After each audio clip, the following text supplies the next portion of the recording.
नमस्कार, मैं हुकुमान सिंह। आप देख रहे हैं Nava Academy. No cut paste, no copy paste, only teaching. Class 8 की हिस्ट्री का एक नया चैप्टर महिलाएं, जाति एवं सुधार। बेटा ये चैप्टर 3 भागों में बटा हुआ है। महिलाओं की स्थिति, जातियां और उसके बाद में सुधार। तीनों टॉपिक एक दूसरे से रिलेटेड है।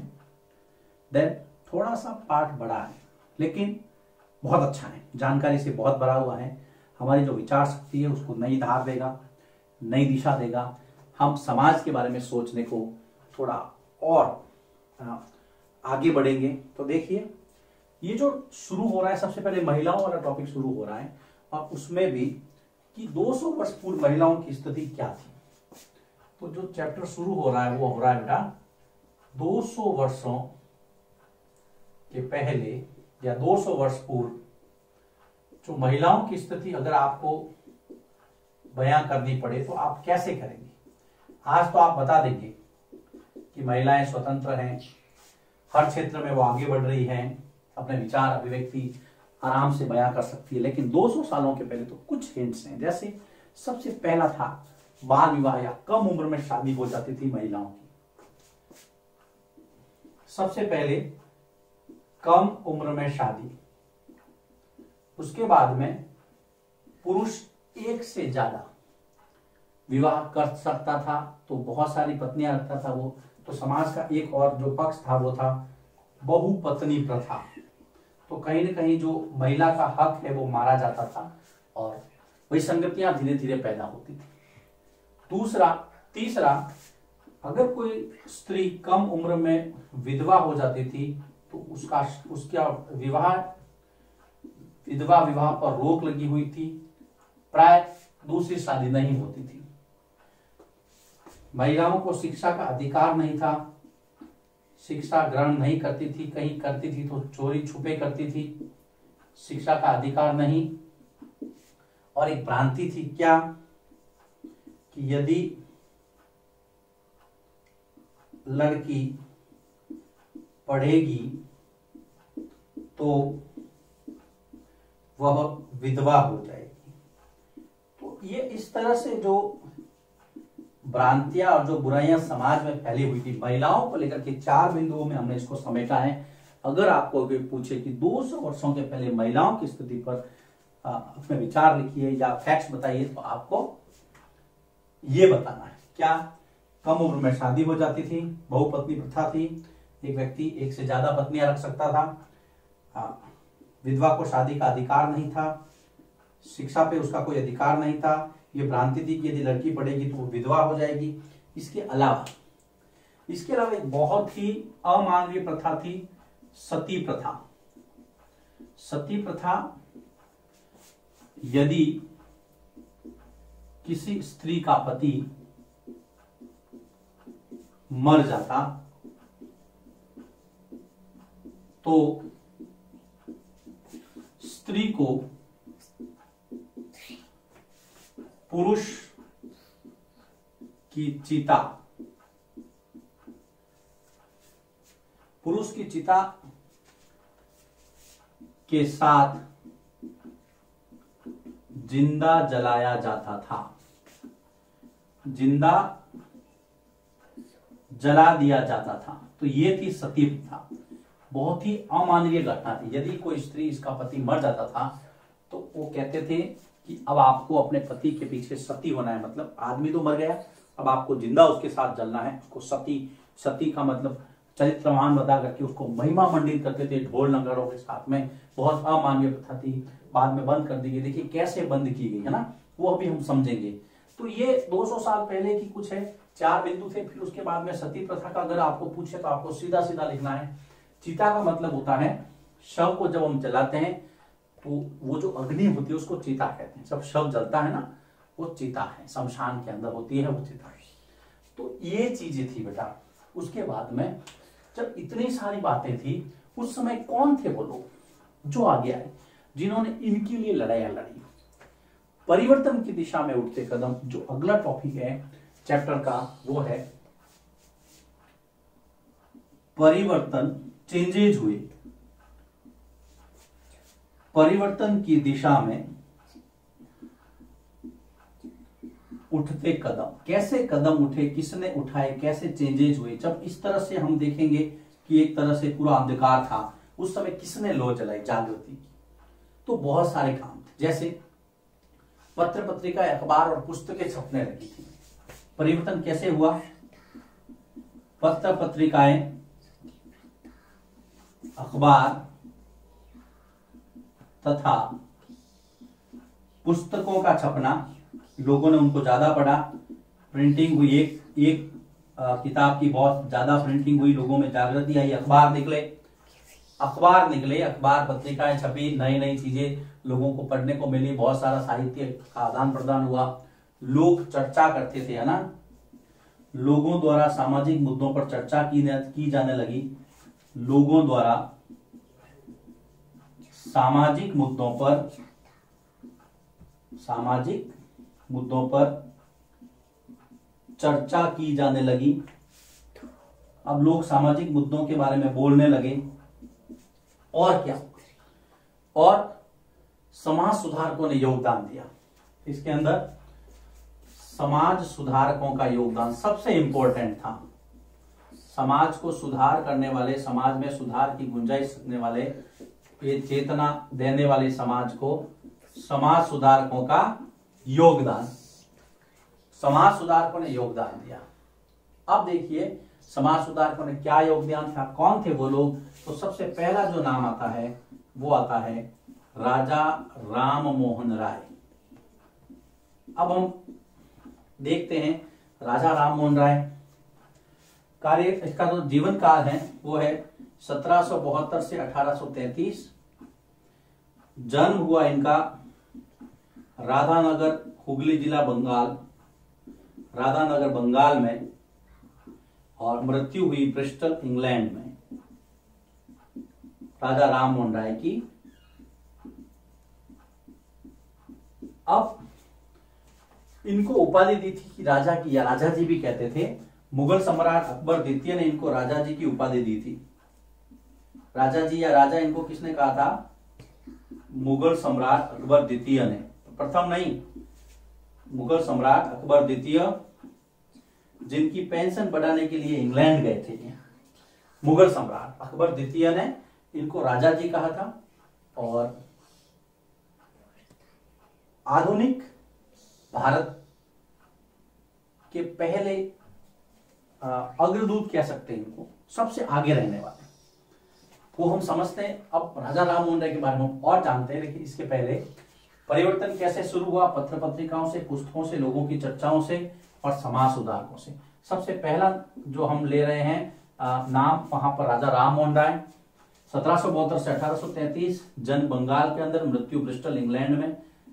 उपाधि थी राजा जी की, जो इनको मुगल सम्राट अकबर द्वितीय ने दी थी। लिखिए इसको। इसके बाद में हम इस वीडियो में आगे चलते हैं, राजा राम मोहन राय के बारे में और जानकारी जुटाते हैं, जो आपके सिलेबस में भी है, और उससे 2-4 बातें और ज्यादा सीखते हैं। हम बात कर रहे थे राजा राम मोहन राय की। तो देखिए राजा राम मोहन राय, मैं फिर से यहां लिखता हूं, राजा राम मोहन राय। अतीत जो बीत गया और जो आने वाला है, अतीत व भविष्य के मध्य सेतु, अगर ऐसा किसी को कहा जाता है तो वो कहलाते हैं राजा राम मोहन राय। भारतीय पुनर्जागरण के अग्रदूत, भारतीय पुनर्जागरण के अग्रदूत, बहुत सारे टाइटल इनको दिए गए। भारत के पहले समाज सुधारक, उस दौर में जब मानव की चेतना, भारतीय चेतना सोई पड़ी थी, उनको जगाया, इसलिए कहा कि भारतीय पुनर्जागरण के अग्रदूत। कहते हैं 1811 में इनकी भाभी को सती किया गया था। इनके भाई के देहांत के बाद में 1811 में इनकी भाभी को सती किया गया। 1811 में इनकी जो भाभी है वो सती हुई, और तब से ये बहुत दुखी हुई, और इस प्रथा के खिलाफ इन्होंने लड़ने का मानस बनाया। इसकी पृष्ठभूमि में इन्होंने 1815 में आत्मीय सभा की स्थापना की। आत्मीय सभा 1825 में वेदांत कॉलेज,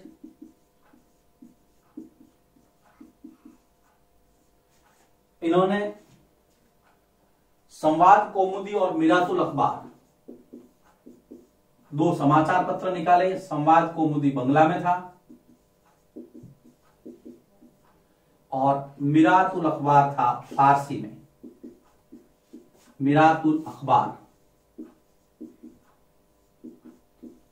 फारसी, ये दोनों इनके समाचार पत्र थे, याद रखना, राजा राममोहन राय के। राजा राममोहन राय का सबसे महत्वपूर्ण संगठन था 20 अगस्त 1828 ब्रह्म समाज। ब्रह्म समाज की स्थापना की थी राजा राममोहन राय ने, और उसके बाद में 1829 को 1829 लॉर्ड विलियम बेंटिक, उस समय गवर्नर जनरल थे, लॉर्ड विलियम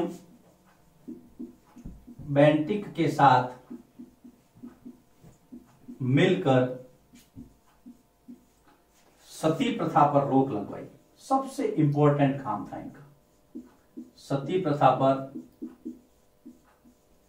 रोक लगवाने वाले समाज सुधारक राजा राममोहन राय और लगाने वाला governor general Lord William Bentinck. बहुत इंपॉर्टेंट फैक्ट है, देखिए वापिस, राजा राममोहन राय अतीत और भविष्य के मध्य सेतु, भारतीय पुनर्जागरण के अग्रदूत।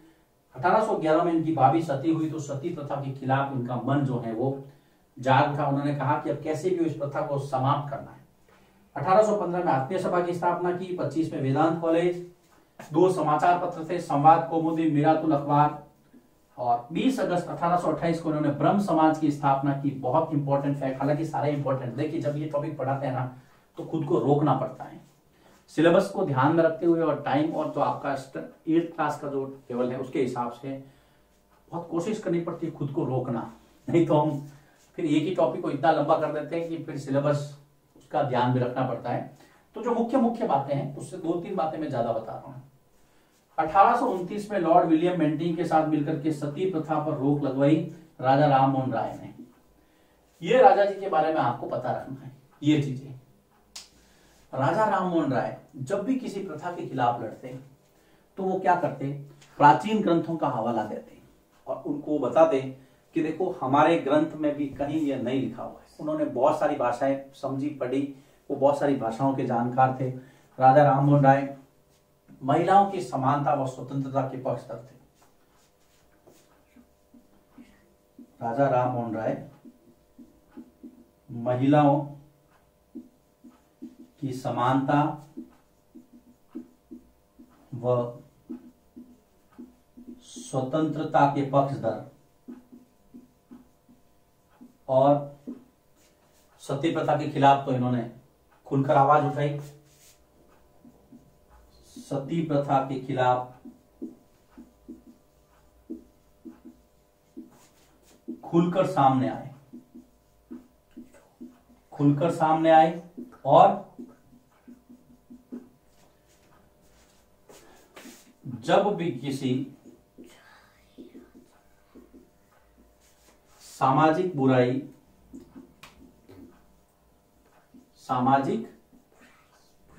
बुराई या प्रथा को चुनौती देते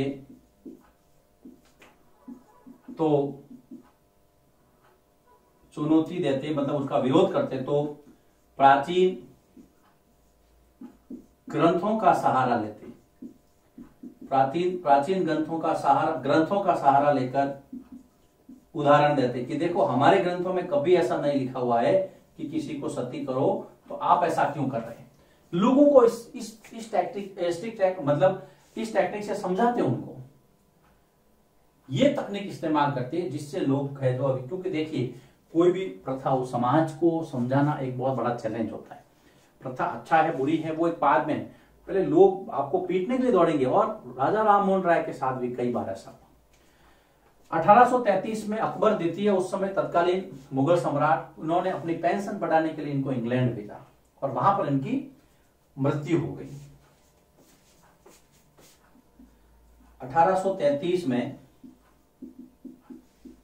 अकबर द्वितीय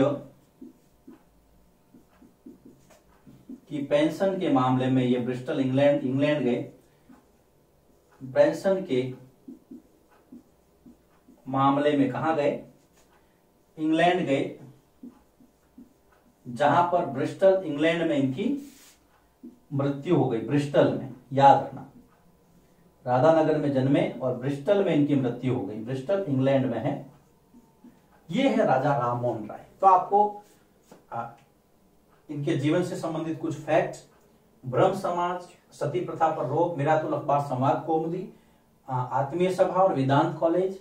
इसके अलावा उन्होंने किस तरह से सामाजिक बुराई के खिलाफ खुद को स्थापित किया, क्या कैद करते थे वो, तो ये चीज आपको ध्यान में रखना है। देन उनकी मृत्यु ब्रिस्टल इंग्लैंड में, अकबर द्वितीय के पेंशन, अकबर द्वितीय ने इनको राजा जी की उपाधि दी थी।